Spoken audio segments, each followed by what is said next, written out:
What's going on, everyone? Vampyr Gaming here, and I am joined with the Yost with the most, Austin Yost, here once again, the Shanks GOAT. If you guys are familiar with this game, he finished second place just last week at VA, and then here he is again, top 16 in Top Cut. He made top 8 in Swiss, but unfortunately falling short in Top Cut. How you feeling? Great. Yeah, great to have back-to-back weekends, good finishes. Can't be upset with it, you know. Yeah, no, for sure, absolutely. Well, do you remember your matchups from day 1 and day 2? You can just keep going. Yeah, so for my matchups for day 1, I started off playing 2 Shanks mirrors in a row, won both of those. I beat a yellow kid, beat a Zorro, beat 2 Teaches, beat another Shanks, beat another Zorro, lost to a Teach, and then won my 4th mirror match at the end of the day. Wow, what a goat. Keeping him off of me, yeah. Top 32, I played against Usopp and beat him, and then I lost a purple Luffy in the top 16. Unfortunate. Well, yeah, let's go ahead and dive into the list, because I know there are some changes here from last week. So some small changes. We're sticking with mostly the same 2Ks that I played last week, Otama, Lion Goose, Tony Chopper. I did change out the Hongos. I never cast them basically in any game, so I was kind of trying to figure something else out. I'm playing the 2-drop Sanji to help me have more pressure early game when I'm playing against things like Blackbeard Nami, and even stuff like Purple Luffy sometimes. They were great. The 2 Teach matchups I won this weekend, I had this on my Tudon, and it just did a ton of damage, a ton of pressure, did everything I wanted it to. Then we kind of have a lot of the other stuff's pretty similar. 3-drop Sanji, still just trying to play aggressive on turn 3, pressure your opponent. Lucky Roo to block against some of the aggro decks and against Purple Luffy's. The starter deck Luffy is still like my favorite new card that's come out recently. Swinging 7 on 5 or 6/6, just like tons of pressure on people, make them answer your board. And you get like Zorro gets a lot of value out of the Dawn attachment, but the best thing about Shanks is that you're really good at protecting this. You get to untap with it and get multiple swings with it a lot, which is great. Still on the 2 Rayleigh blockers. This is the card that's kind of a little, it's not the most exciting card in the deck, but I think with the way the format is, there's a lot of big bodies at the end of the game, so having that, being able to establish your own board and then just play blockers in the late game can be really valuable. And then the card filter also helps you stay alive a lot. I will say, so I adopted your build a bit. I was playing 3 Rayleigh over my 3 Yasop. I actually really liked it. It's still decent on 5, just because you get that, and it feels better than playing a Chopper. Yeah. And then in late game too, just being able to establish 1, even 2, or even forbid this happens, but sometimes you just get puddinged. Like having value plays, which red doesn't really have, kind of makes up for it. So if you get pudding for 2 cards, but I get to play 2 bodies and I don't lose any cards. Wondering, did you have like a similar experience with Rayleigh? Like, were you typically saving him for late game, or was he also coming up on 5? I didn't have any games today in like the tournament where I needed to play him on 5, because I always had like a Lucky Roo or a Luffy. Goated. Playing Sanji, holding a Red Hawk, and being over 5 on play. So I kind of had other things to do where I could hold it in my hand, which is what I was doing. So that at the end of the game, you can have that stuff on board, and then you can play him and hold a Red Hawk or things like that. So last weekend there was at least one time I played him on 5, and it is a 6K body, so you still can swing with it and all that. So it's still not the worst 5 down to play, but you can get kind of creative with your other stuff too if you need something on 5. Got it. Cool. And then we kind of get to our late game stuff. Ben Beckman and Rayleigh just here to control the board. Beckman's just like an insane tempo swing on 7. A lot of people mess with the ratios on dragons and Rayleigh's. Rayleigh's really good against things like Zorro. Well, yeah, all they play is choppers. It's a chopper deck. Against the Zorro decks, so you can kind of shrink their board and kind of just stabilize a little bit. Good into Dofi. But there are a lot of matchups where Dragon's just been really good for me. So this week I cut the 4th 10-drop Shanks and put in a 4th Dragon. You don't need to play a lot of 10-drops to win the game. Usually the first one kind of does most of the work. In the mirror, that's kind of the only spot you really need to see more than 1 sometimes. Yeah. And even then, if you establish this first and your next turn is play Dragon and hold up Red Hawk, that does so much. Yeah, that's great too. So like you're not that upset if you just draw multiple dragons instead of multiple Shankses in the mirror, kind of, as long as you draw one. So I went with that. Dragon was great. I didn't really have. I played a lot of mirrors, but again, I won all of them and didn't have any spots where I really missed having like multiple 10 drops. I still have the one Roger in here. I think with Blackbeard being the second most played deck in the format, you just have to play it. You steal too many games by being able to get them to 0. Even my purple Luffy opponent, he beat me in the top 32, but he said like the whole game he was like, at the end of the game, he was just trying to race me because he knew this was my deck and he couldn't like hide behind blockers if I pushed him to 0. So if you're playing against Shanks, I think this is a card you just have to respect and try and stay at 1. Like, can't try and hide behind blockers. So that card's been great for me. I'm on 2 of the kick courses. I've been happy with 2. I don't think you need more. You can have some clunky hands where you draw too many of them and don't actually want to discard a lot of other cards. But with how much top end stuff, you draw a couple 10 drops, you're not going to play the second one, so you can turn it into something. And then still on the 4 Red Hawks. They've been really good for me. I didn't play against any Dofis this week. Last week I played against 3 Dofis between the Swiss and Top Cut, and it was great there. So it didn't come up as much there, but again, even against things like the mirror where you don't like necessarily get a target for it, it gives you like a clean 1 card to an 8K swing when they swing on their 3 Dawn turn.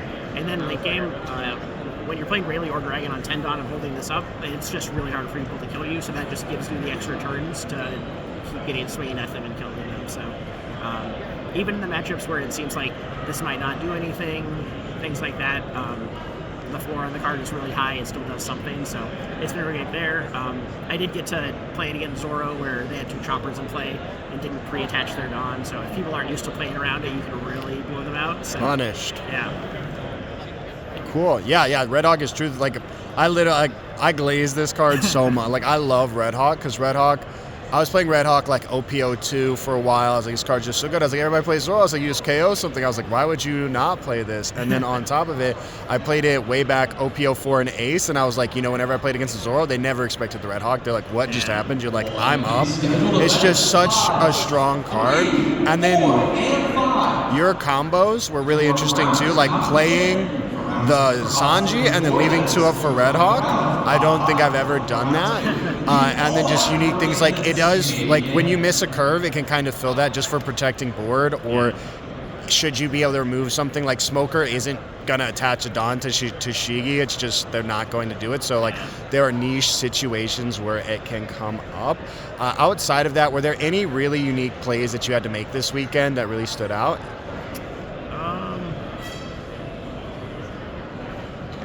I don't think there were a ton. I think it was. That's it was okay. Pretty, We're pretty simple, right? Like if you just find your curve, you're in there. Shout out the Sanji game. The first teach I played, I played Sanji on 2, and then I played Lucky Roo on 4, and got to swing 7 with the Sanji. And on their turn, they wanted to play a Kuzan, so they did. They swing 5 into Sanji, and I get to Lucky Roo and leader skill. Yeah, huge. So then the Sanji gets to swing again next turn when I'm also like swinging with Lucky Roo and playing a Luffy.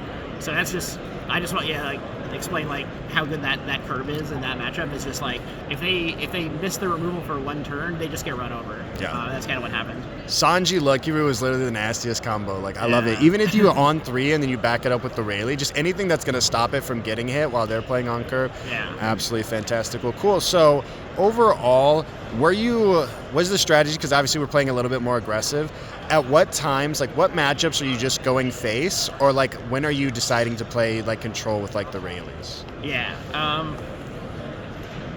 it's a little. Blackbeard is the one matchup where you're basically always trying to pressure their life. Yeah. Even if they play like a one cost searcher, you can kind of, if it's really early, you can kill it. But if it's later in the game, you kind of check how much Dawn they have and what they want to do on their turn, and figure out if this is only going to give them 1 more card, it's better for me to swing at them. Things like that. The matchups you really need to worry about controlling the board are Dofi and Zoro. Like Zoro, you go so far as like if they have open Dawn, you shouldn't be swinging into it so that you can't establish like free bodies, and you really need to just like hold back stuff and try and like go like your play is just Lucky Roo and Rayleigh in that matchup.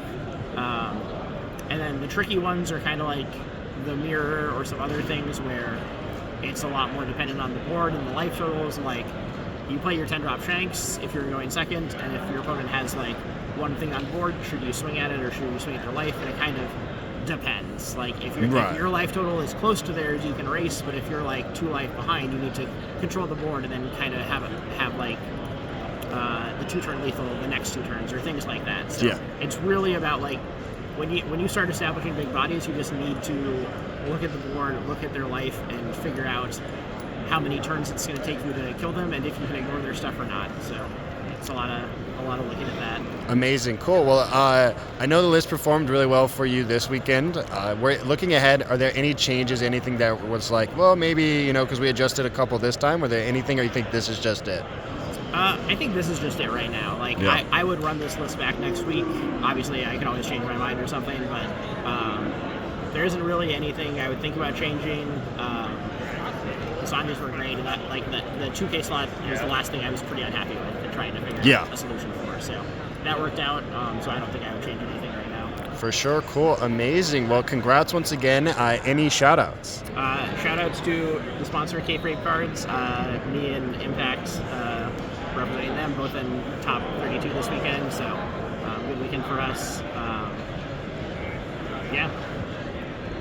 Amazing. Well, cool. Well, thank you so much. Appreciate it. Congrats again. Yeah, thank you.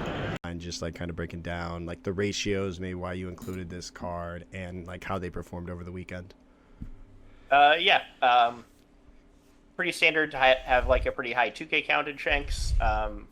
Since I'm not playing searchers, I kind of get to pick the ones I want to play. So Otama, great for pairing with some of your KO effects to hit bigger things.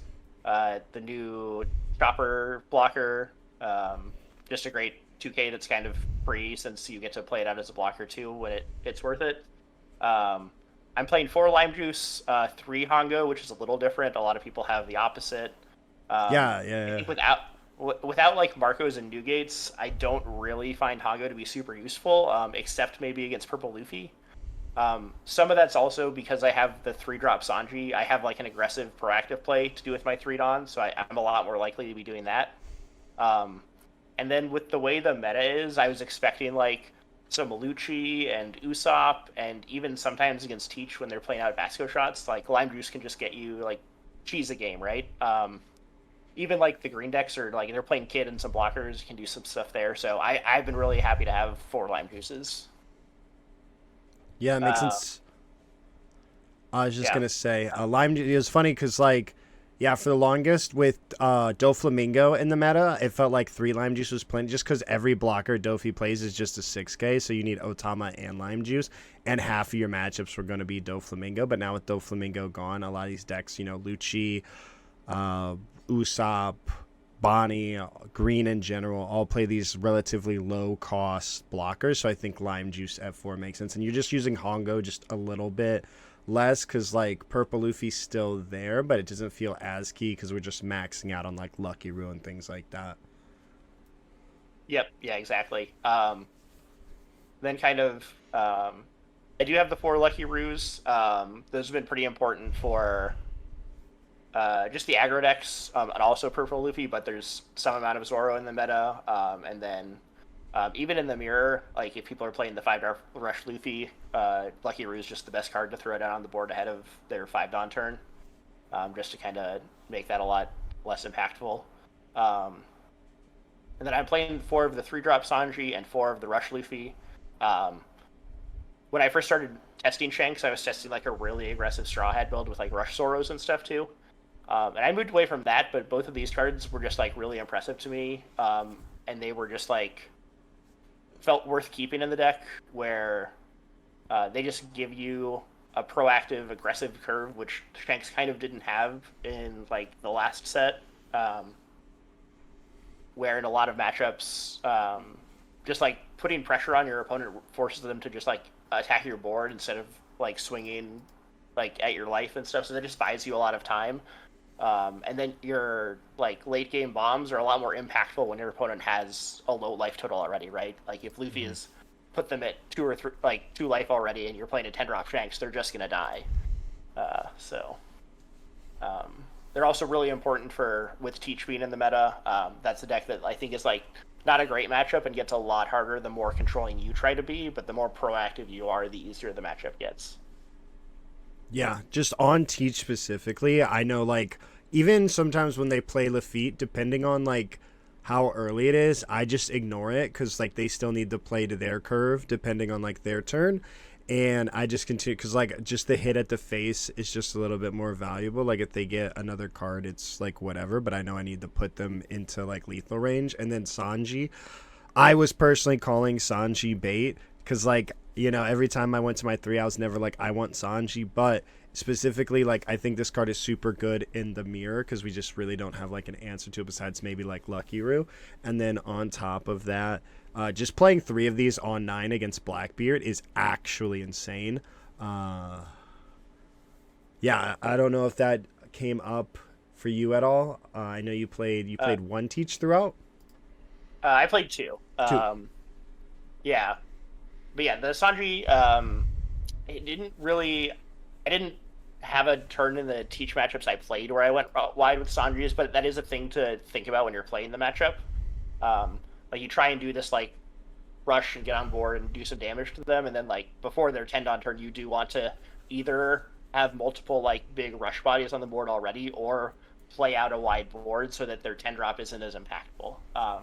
I just kind of didn't have those hands come up in the games I played. No, fair enough. Fair enough. But yeah, but Sanji's been great for me. Like the floor on the card right is like if you play it and swing 6, you either get a life or they give you a card, and then they swing at it and you get your card back, right? So it's just like just a little bit of card draw and a little bit of value. It's like really good. Yeah, for sure. Um, let's see. Next is pretty standard for Ben Beckman. Card is great, right? Don't leave home without it. Just Yeah, no, best card. huge tempo swing every time you get to play it, and just like kill a 5-drop or whatever 6,000 power thing they put into play. Super important into the green decks playing Cavendishes. Gives you like Otama plus Beckman to kill kids. Just all kinds of stuff. So never play less than 4, obviously. In the 8-drop slot, people move these ratios around all the time. Some people are on like 4 Rayleighs, 2 Dragons. Some people are on less of other things, kind of all over the place. I can see like wanting 4 Rayleighs a lot of the times when people are playing like Dofi or like more aggressive things, but Dragon was probably the card that overperformed for me the most this weekend. I think that plays into like having the Sanjis and Luffy's in the deck, where like you can just be pressuring your opponent pretty hard, and Dragon is so much pressure when you play it on 8 or even on 10 or whatever, and you're just swinging like more and more at your opponent at the end of the game when they're already trying to deal with other stuff. Yeah, absolutely. Yeah, and then yeah, to your point, like before when a Doflamingo was like big, Rayleigh at 4 was like a minimum. If you could play 5, you would, just because it was so important to like just controlling Dofi's board and keeping those swings off of you. But now we can get like a little bit more greedy, a little bit more flexible, because like Dofi is still good, but like without that Jinbei for them to go wide, it's a bit easier for us to just maintain our tempo and do our thing. So yeah, and to your point as well, Dragon was a huge card for me this weekend. I actually opted to play 4. I just felt like with Teach as well, it gives you just a little bit like that's one of those cards you want to see. Teach and the Mirror with the rise of popularity of Shanks. If you go second and you play Dragon and you get to follow it up like the next turn, arguably 2 Dragons is better than 1 10-drop Shanks Dragon, because it's just so much pressure that then like they have to deal with, and then it's not even worth it for them to play their 10-drop at that point. Yeah. Spoiler alert: I may be thinking about playing 4 Dragons this weekend. Makes sense. I mean, card's really good. Yeah, and then I think like the last things is like Shanks. I did want to ask you, like, how did 4 Shanks feel overall? Like 10-drop Shanks. How often were you playing it?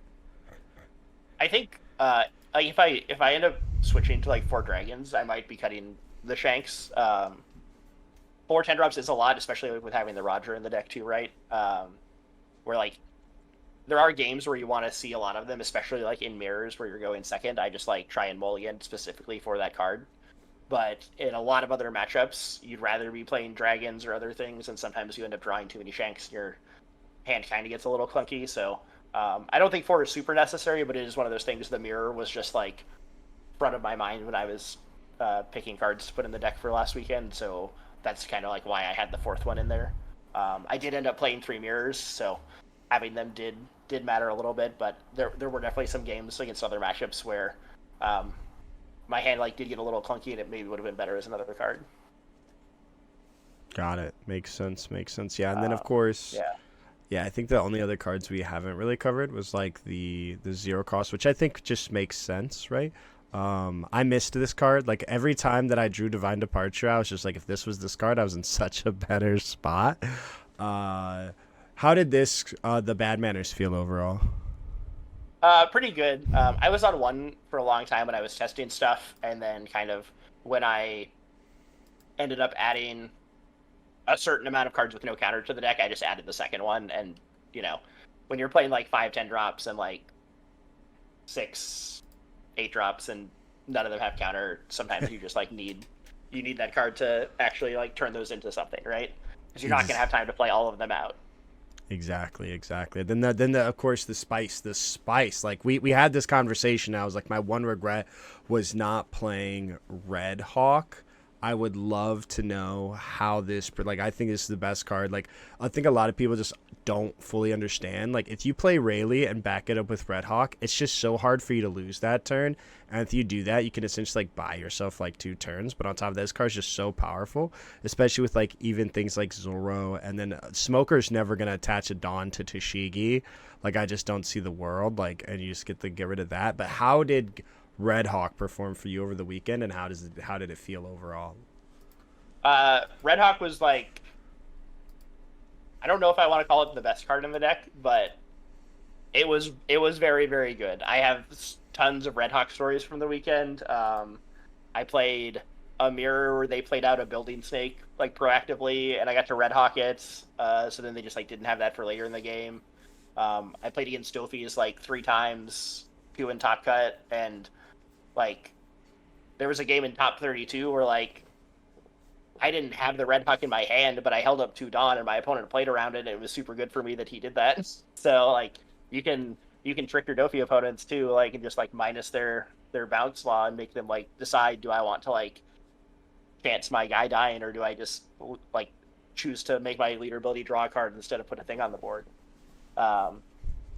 Even just like I had a game against Teach where like it seems like the card wouldn't be great there, but like it gives you like a way to counter out of Burgesses, so the game goes on longer. I won a Teach game where like at the end of the game, I just like had 3 Red Hawks and a bunch of 2Ks in my hand, and I just like poked them with a few attacks and left up 6 Dawn and dared them to try and kill me. Yeah, I mean, like the threat of it, especially in like an open deck list top cut. Like I've literally loved Red Hawk for as long as that card has existed. Since OP10 I read it, I was like, why is nobody playing this? This card is busted. And it's like slowly like ebbed and flowed throughout the meta. I played 4 of it when I played Ace. I'm like, this card, like a lot of people just read it and they were like, is this card really that good? I'm like, you guys have never done what I've done with Red Hawk. You've never had Red Hawk save your life in like 2 games and you win because of it. Like, this card's busted. It does yellow things and it does red things. I'm like, well, how many cards do that? So I was a huge fan of it. And like Divine Departure, I hate that card. After like this past weekend, I was like, if this was Red Hawk, if this was 0 cost, I was in such a better spot.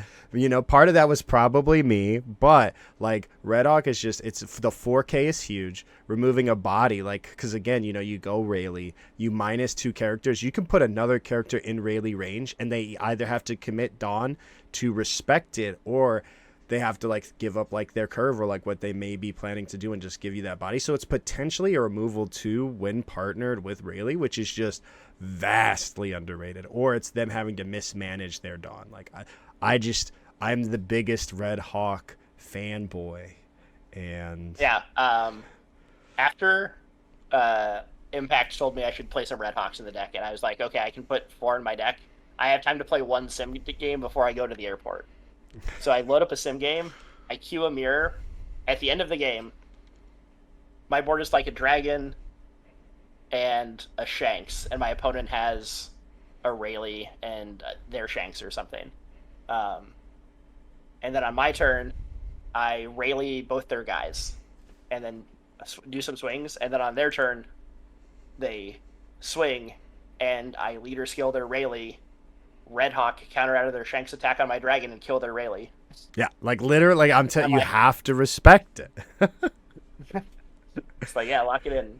It's so relevant. I love that. Yeah, and then I guess just like overall some questions for you. I think biggest thing is like the thing that immediately caught my eye when you posted your deck list was like Rayleigh, which was one of the cards that I've greatly missed. And then you, of course, just circumventing the Yasop altogether, which like if you really think of it, like we were playing Yasop for Dofi, and then you get to go up to 6, and it's a lot harder for them to put swings on you during that turn, whereas we don't really have that threat now. And then Rayleigh, of course, is essentially giving you a 6k body while also filtering you, which was what I missed the most, was that little bit of filter, especially in the late game. What led you to playing Rayleigh, and then how did it perform overall?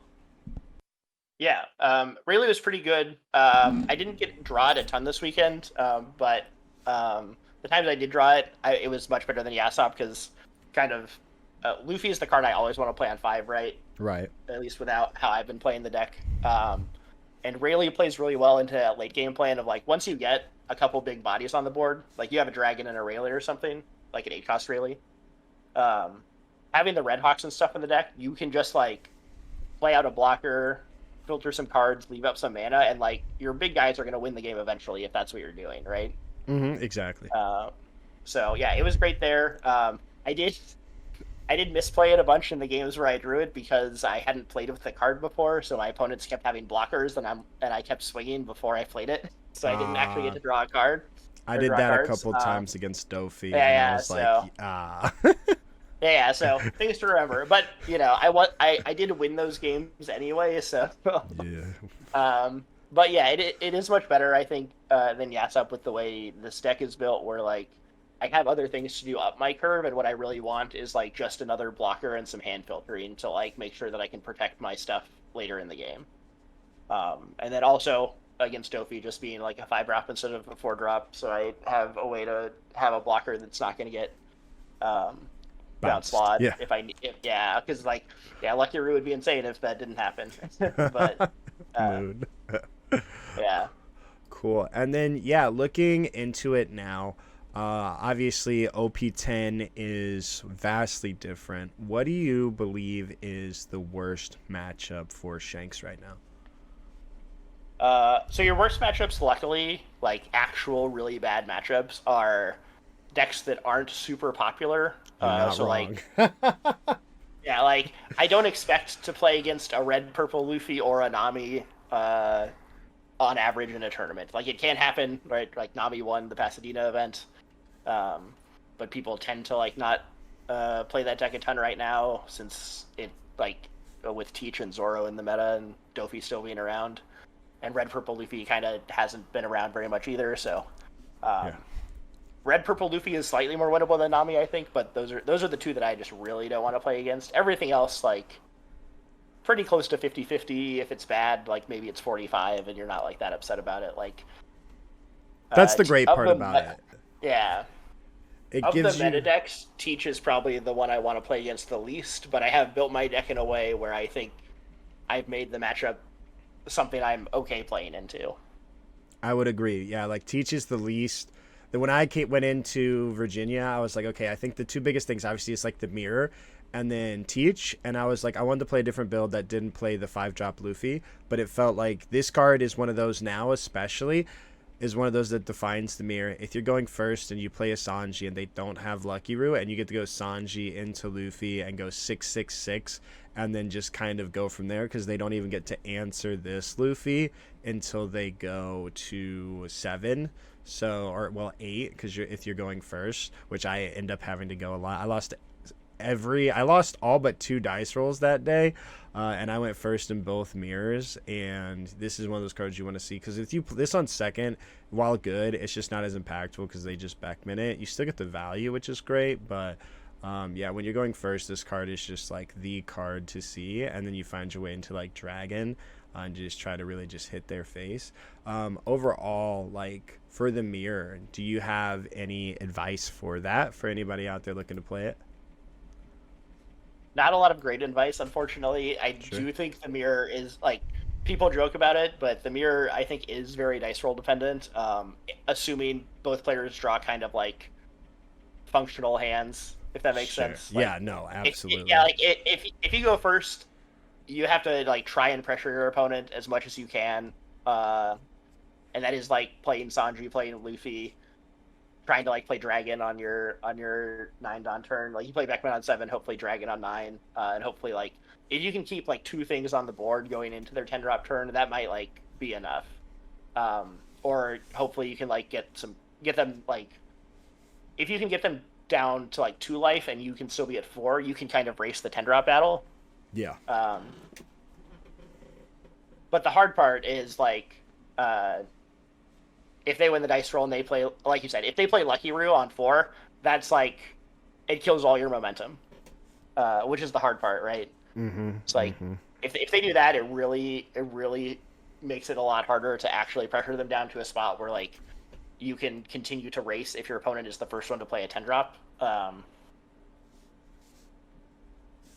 So if you're going first, you kind of just have to try and be aggressive as much as you can, and then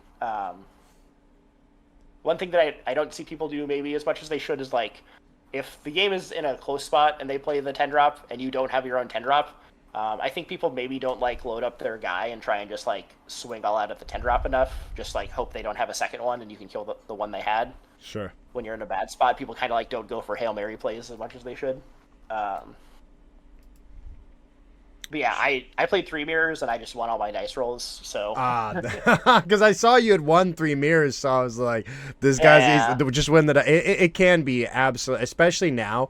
Like it's so interesting. Like I feel like a lot of people have a lot of misconceptions about Shanks, but like it has changed a lot. Like I do think it's one like just overall easier because like you just have way more curves now and just like very simple. But I do think like at the same time it needs to be respected. Like if you're like when you're playing the mirror, especially, maybe you notice this, but like you have to know what card is valuable, especially in like late game, because like when they play their Shanks, like, you know, maybe you pitch this blocker and this and just like something, or even like getting rid of like using your 0 cost and getting rid of like a dragon, and you're like, oh, like, you know, you need dragon, like dragon 9/9, or like it's 8/9 just gets you there. Just so many instances where like every card matters, and like order of operations too. Like if I play dragon here, if I play Rayleigh like on 8, is the hits towards their life because I have another dragon like worth more? Just small little things like that